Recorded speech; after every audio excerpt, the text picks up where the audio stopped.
Hey guys, welcome back to my channel. Today we are looking at the Ring car cam. We didn't get this sent to us, we ordered it ourselves. We want to give you the most legit review that we possibly can without any kind of influence of a sponsored or free product. So we ordered this ourselves. We want to install it in both of our cars that our teens drive right now because frankly, a lot of cars are getting broken into in the area. There is a lot of car accidents in the area. There's all of those things. And frankly, we were looking at different car cams or dash cams, and we noticed that Ring just was coming out with one. So we ordered this about a month ago. It just showed up this week. We pre-ordered it. And so we wanted to show you a little bit about just what we get in the box. This is how big it is. That's it. So they do a really nice job of just kind of being really condensed with their packaging, and it's a small camera, which is great because you don't want to, when you're installing something on your dash, have something that's going to cloud your visibility or be kind of a blind spot for you. So we got this one, and there's a lot in the market. It's crowded space, right? But Ring has got quality, and basically it's been around a lot longer and that sort of thing, so their apps have a lot more functionality and features to it, and this is just the first version of what they're coming out with the car cam. Okay, so here's what's in the box. First off, you get your Ring, don't mess with me, I have Ring watching you, sticker to put on your car.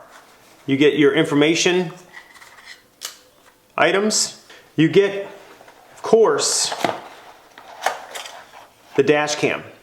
So there's the dash cam, very small. So when you install it, it's going to be installed like this. So if this was your windshield here, it's going to install like that. And basically, it has a hinge to it.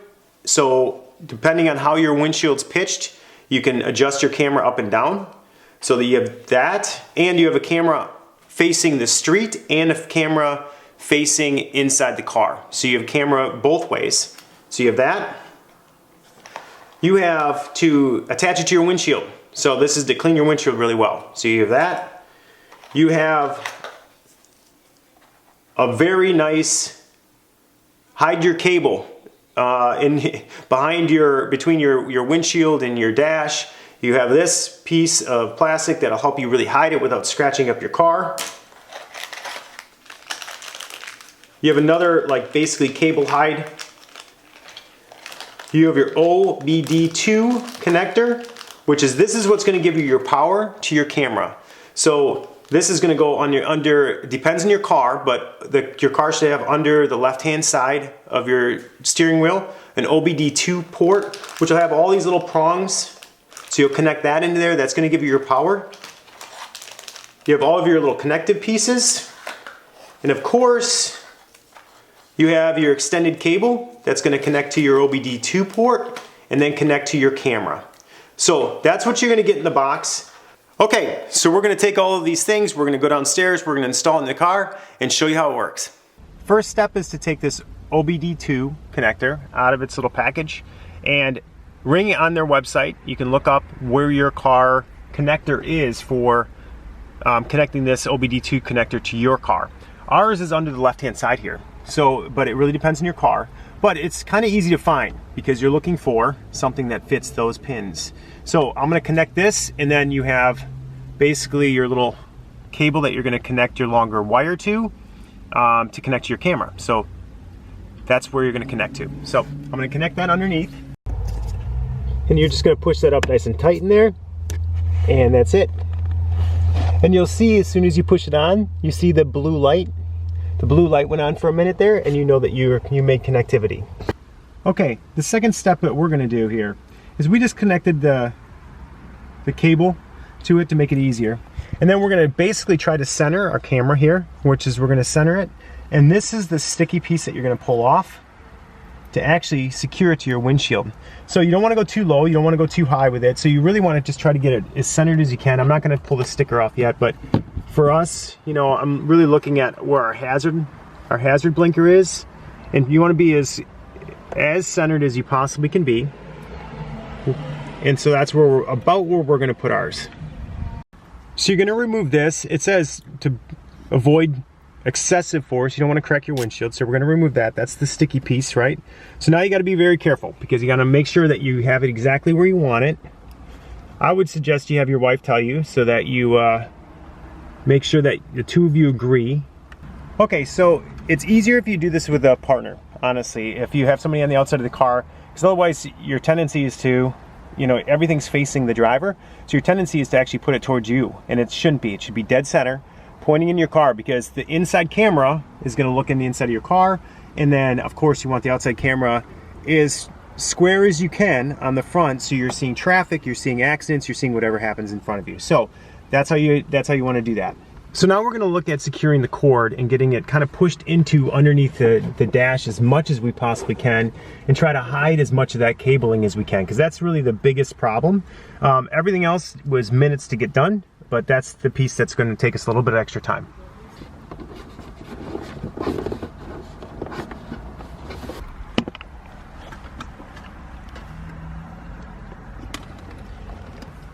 And now, as you can see, how much cord do you see? And the answer is none. So I tucked this up under there, which goes inside that little piece there, which this is just in my car, my BMW, there's like a little gap there, which literally the connectors fit right into that little gap. And then I went up through the weather stripping on the door. So, and there was another little gap where the pieces came together, where it ran perfectly, and I ran it right along the side. So I didn't actually have to use any of the additional wire hiding harness features. I didn't have to use any of those at all. So that was really kind of nice. So I'm now setting it up on my phone. Continue. Okay, this is going to be our home. Continue. And now I'm not going to give you my address. There you go. And then you're going to enter your, has your car, it's been installed. Got it. Please turn on the location access for the ring. Okay. Okay, you're going to start your car. Hit continue. Wait for the cam to enter setup mode. Once the light on the top starts pulsating slowly, continue to the next step. Is it pulsating? It is. Light is pulsating. It's green. Okay, got it. Now it wants to set up with your Wi-Fi. So I'm going to set up with our Wi-Fi.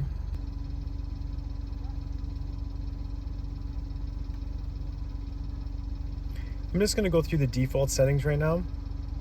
But you can see one thing that's kind of nice in the camera is it shows it with this little thing, and I can show you on the camera itself. If you do not want to record the inside, or you don't want the camera to record, or you don't want the sound to record, you can flip this closed, you know, and that will do that. Or you can flip it open and you see the blue light goes on and you're ready to go. But when you actually do flip this, it won't record inside the car or the sound inside the car, but it will still record the exterior. So anything that's in front of the camera that's actually facing the road will still record no matter what. All right, success. Just a few steps left to be the best ring device. Okay, optimize for motion, sure. Interior motion verification. Okay, we're gonna do that. We gotta leave, it's telling us to make sure that we leave that little flip thing I just showed you open. And then I'm just gonna go through the default settings until we get kind of used to it, and then I'll make some tweaks and I'll let you know what we're doing with that. You can see that we're in the car. It wants to wait for the update to finish installing. But you can see that we're in the car, and it has it does have a fisheye type lens on it, so you can see that it's giving you a wide kind of stretch of us. You can see it's going from basically door to door, because it does have like a fisheye on the inside. So it gives you, it's not, you know, obviously you want to get everything available there. And you can see Holly videoing me there. And then, as you can see at the bottom, there's a 30 days left in your Protect Go trial. So that gives you some additional functionalities, like it lets you record and keep recordings longer, things like that. Otherwise, what it does is it records up to 8 hours. You have two-way talk, which is talk back, so you can talk back and forth with it. And it keeps videos up to 180 days. Otherwise, you keep videos for 8 days, or I'm sorry, for 8 hours, and then it starts recording over the oldest videos as you go. As you can see on the right-hand side of the screen, we'll go ahead and put all of the different details of the Go Protect, the Protect Go, versus not having it. So you can see all of the features you get. Yep, absolutely. And then I'm just gonna say okay to that for right now. It's doing the inside of the car, and obviously it gives you, you can set up all your other devices and things like that. So if you have more Ring devices, you'll see them all in one location. It's really kind of nice for that. So rather than get an external dash cam that is a different brand or whatever, if you already are using a Ring doorbell, you're using Ring cameras, you're using Ring security, it gives you the capability basically to have everything within kind of one touch screen for you to see everything. Okay. So you can see this is Ring videoing us and us videoing Ring sitting in the car. And so you can see what the fisheye does, right? So you can see that we're in a pretty small car, but you can see it's basically door to door. So it's as far as I can reach from door to door. You'll get the inside, and plus you'd get anyone that was in the back seat if you so choose to crawl into this tiny back seat of the car. Okay, I'm gonna get out of the car and try the two-way talk. Holly, you're missing your driver. Holly, it's sad that why are you recording? Your nails look nice. Can you hear pretty well or no? Yeah, the two-way talk is actually pretty good. It's not super loud that it will scare the driver, but it sounds pretty good. How's the sound on your end? The sound is perfect on my end. It's like talking through your phone. It's perfect. It's crystal clear. Crystal clear here too. From what the... I know. Why does it look like we have no roof on? I don't know. It's super weird.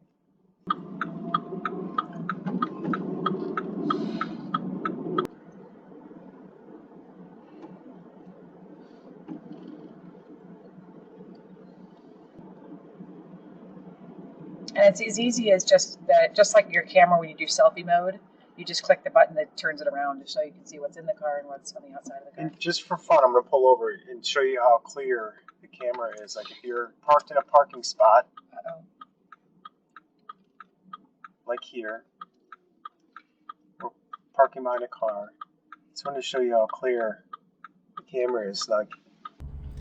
So guys, that's the new dash cam that Ring is promoting right now, and they're making updates to it. As you saw, they're doing software updates already, so they're doing a really good job of just trying to keep on top of things with it. So it's not the cheapest dash cam that's out there. I think it's roughly $200, and so it's not the cheapest thing that's out there. There's going to be more that are going to be cheaper, but is the quality there? And does it actually work with your Ring doorbell cameras and other Ring system things as well? I said there's some benefit to that as well with it. So I'll put a link in the description below to the Ring dash cam.